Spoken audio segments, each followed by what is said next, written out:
Assalamualaikum and good morning dear student, 5th standard student. This is our English 2 and today we are going to start a new lesson number 9, prepositions. First we will focus on the grammatical part of this lesson, the grammar part, and then we will see the story. Okay, let's start the grammar. So first refreshment part we have already learned and we have to just refresh this.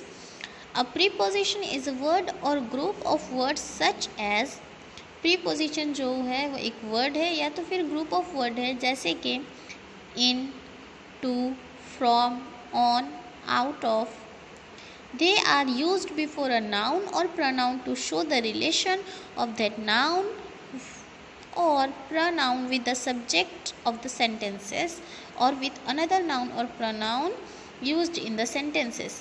Means preposition जो है वो एक word है या तो फिर हम group of words कह सकते हैं जो ये रिलेशनशिप शो करते हैं एक नाउन प्रोनाउन का उनके सब्जेक्ट के साथ या फिर एक ही सेंटेंस में एक नाउन प्रोनाउन को दूसरे नाउन और प्रोनाउन के साथ में. Understood. With respect to position, जिसमें हमें पोजिशन भी पता चलती है, प्लेस, उनकी प्लेस कहाँ है वो पता चलता है, एंड टाइम, वक्त, एक्सेट्रा. ये चीज़ें हमें उसके थ्रू, प्रीपोजिशन के थ्रू हमें ये 3 चीज़ें पता चलती हैं. The mobile, let's take the example. The mobile is on the study table. So यहाँ पे हमें मोबाइल की पोजीशन पता चल रही है कि मोबाइल स्टडी टेबल के ऊपर रखा है. तो यहाँ पे मोबाइल की पोजीशन क्या है? On the study table. So this on, ये ऑन जो है ये प्रीपोजिशन है क्योंकि ये हमें पोजीशन डिक्लेयर कर रहा है और इसके साथ ही हमारे यहाँ फर्स्ट नाउन है मोबाइल और उसी को दूसरे नाउन स्टडी टेबल के साथ भी कनेक्ट करता है. The word on shows relation of the mobile and the study table with respect to their position or location. As I have explained to you कि जो on है ये हमें शो कर रहा है relation between one noun is mobile and the another noun in only one sentence. एक ही sentence में दूसरा noun हमारा study table है. So mobile और study table दोनों को शो कर रहा है, कनेक्ट कर रहा है, वो हमारा preposition है. Okay, now see. A preposition is placed before a noun or pronoun. Preposition हमेशा noun या pronoun के पहले लिखे जाते हैं. See here, ये हमारा noun है study table, उससे पहले ही हमें on का use करना है. Means हमेशा preposition noun या pronoun के पहले use होते हैं. Okay. Next, when there are 2 objects of a verb, अगर 2 objects होते हैं एक ही verb के, means direct और indirect, used in a sentence, the direct object means living one is placed immediately after the verb and the preposition to is not used. means अगर एक ही sentence के एक वर्ब के 2 ऑब्जेक्ट होते हैं, means for example हम एक sentence कह रहे हैं that I am drinking water. So मेरा इसमें वर्ब क्या है? ड्रिंक, मीन्स पानी पीना. उसी तरह से एक ही सेंटेंस के अंदर अगर एक ही वर्ब के 2 ऑब्जेक्ट हो जाते हैं, डायरेक्ट और इनडायरेक्ट. ओके, सो हमें यहाँ पे पहले समझना होगा कि ऑब्जेक्ट क्या है. जैसे कि हम पहले ही देख चुके हैं, ऑब्जेक्ट्स क्या होता है? सब्जेक्ट को, जिस सब्जेक्ट का वर्ब जिसके ऊपर डन होता है. For example I am eating, मैं खा रही हूँ, तो मेरा सब्जेक्ट है आई और मेरा वर्ब है खाना, ईट करना. बट मैं क्या खा रही हूँ? For example I am eating apples, तो मेरा ऑब्जेक्ट हो गया apples because my work is done on Apple. मेरा वर्क किस पर हो रहा है? एप्पल पर हो रहा है, तो वो हमारा ऑब्जेक्ट होगा. इसी तरह से अगर 2 ऑब्जेक्ट होते हैं, डायरेक्ट और इनडायरेक्ट, तो जो इनडायरेक्ट ऑब्जेक्ट होता है मीन्स जो सेंटेंस में यूज़ होता है उसे हम डायरेक्टली इमीडिएटली प्लेस कर देते हैं वर्ब के बाद में, और जो हमारा प्रीपोजिशन है वो हम यूज़ नहीं कर सकते हैं because it becomes the direct. See here, take example. He gave me a book.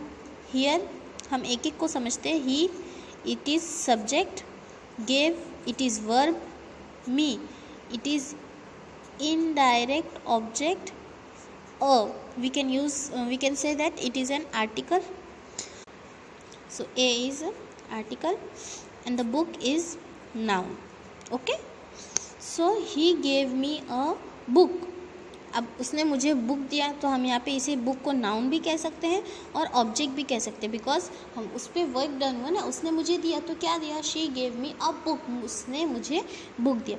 अब यहाँ पे हमें ये देखना है कि अगर एक ही सेंटेंस में दो ऑब्जेक्ट आ जाते हैं तो जो हम टू यूज़ करने वाले थे, मीन्स सेंटेंस ऐसा होता है ना, he gave to me a book, means उसने मुझे दिया। टू, दो को कनेक्ट करने के लिए जो टू यूज़ होने वाला था वो हम यूज़ नहीं कर सकते क्योंकि यहाँ पर दो ऑब्जेक्ट ऑलरेडी सेंटेंस में है। Understood? Moving further, first one, a preposition is a word और group of words such as, ये हमने देख चुका है, in, on, at, to, from, etc. is are there, besides, across, about, in spite of, used before, a noun और pronoun, ये सारे noun और pronoun के पहले यूज़ किए जाते हैं, which shows the relationship of that noun or pronoun with the subject of the sentence और अनदर नाउन और pronoun used in the sentence. एक ही सेंटेंस के दो नाउन और प्रोनाउन को कनेक्ट करने वाला रिलेशनशिप शो करते हैं। Second one, a preposition shows the relationship in terms of time. One also we have seen that it shows the relationship with respect to time. Time declare करता है, place declare करता है और position declare करता है। For example, the flower was is on the table, on is declare the position. Third one, when there are two objects of a verb, direct things and indirect living one, the indirect object is placed immediately after or closest to the verb and the preposition in that situation is not used। मैंने आपको अभी example समझाया, he gave me book।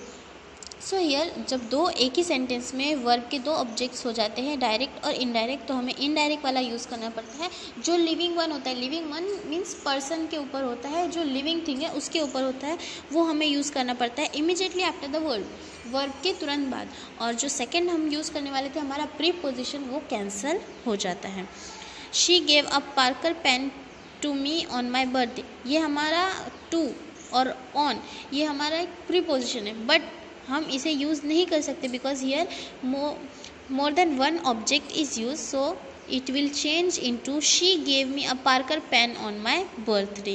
Okay, so two, this two is replaced by me, leaving one. Okay, fourth one, a group of words used as single preposition is called a phrase preposition. Group of words होता है जो एक ही preposition, single preposition के लिए use होता है, लेकिन वो ग्रुप ऑफ वर्ड्स होता है, उसे हम कहते हैं phrase preposition. Okay, for example, on account of, in spite of, ये देखिए ग्रुप ऑफ वर्ड्स है, मीन्स एक, दो, तीन, ये तीन वर्ड्स मिलके एक ही प्रीपोजिशन बता रहे हैं। in spite of, 1 2 3, here also 3 words are there, so this group of words make a single preposition only, ये single preposition ही बना रहे हैं, लेकिन ये group of words होते हैं, ग्रुप में होते हैं। he could not clear the scholarship examination in spite of his hard work, वो अपना स्कॉलरशिप एग्जामिनेशन क्लियर नहीं कर पाए, उसमें उनकी हार्ड वर्क की कमी थी, थोड़ी कमी की वजह से।